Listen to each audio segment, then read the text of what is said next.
Alert 4 has documented the legal battles to get the convictions of these men overturned. In fact, the National Registry of Exoneration says more than 50 people have been wrongfully convicted in Missouri since the 1950s. And some of those people have never had their records cleared, but some Missouri lawmakers are hoping to change that. Our Missouri Capitol reporter Hannah Falcon looks into a bill giving people a chance to prove their innocence.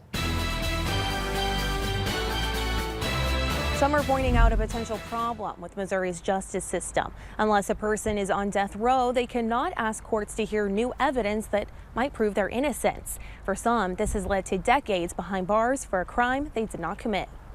This justice system has a crack in it. Rodney Lincoln served over 36 years in prison despite his innocence. New DNA evidence and witness testimony came forward years later that proved he was innocent, but the courts still had no power to release him. Lincoln was only released from prison but not pardoned by a governor order in 2018. By then, his children had gone from teenagers to grandparents, and he missed every milestone. I was separated from my children, other members of my family, my friends, life itself. A bipartisan bill sponsored by Republican Representative Terry Violet and Democratic Representative Kimberly Ann Collins would clear a path for people in Lincoln's position to prove their innocence.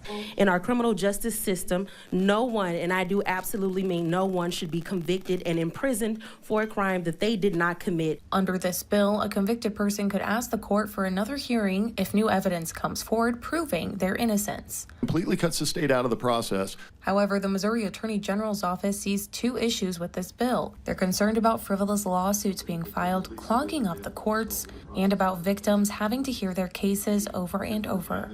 Bill undermines the rule of law and is a miscarriage of justice, and if what's worse is it's doing it on the backs of victims. But for Lincoln, justice won't be served until his name is cleared.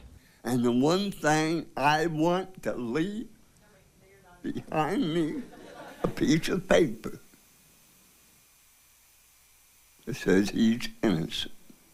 This bill needs the approval of a House committee to move forward. That committee meets next this Wednesday afternoon. Reporting in Jefferson City, I'm Hannah Falcon, First Alert 4.